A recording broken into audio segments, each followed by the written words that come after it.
அஸ்ஸலாமு அலைக்கும் வரஹ்மத்துல்லாஹி வபரகாத்துஹ். நாம் சாப்பிட்டதற்கு பிறகு இதை கூறினால் நம்மளுடைய பாவங்களை எல்லாம் அல்லாஹ் மன்னித்து விடுகிறான்.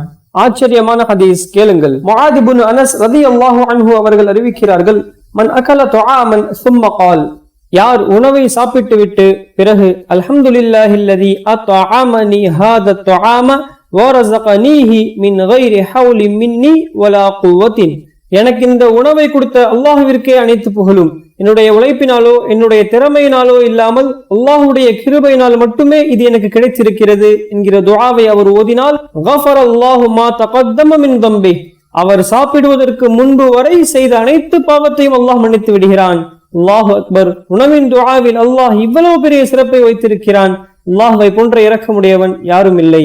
அல்லாஹ் எனக்கும் உங்களுக்கும் அல்லாஹ்வை புகழக்கூடியவனாகவும் அவனுக்கு நன்றி செலுத்தக்கூடியவனாகவும் அல்லாஹ் ஆக்குவானாக.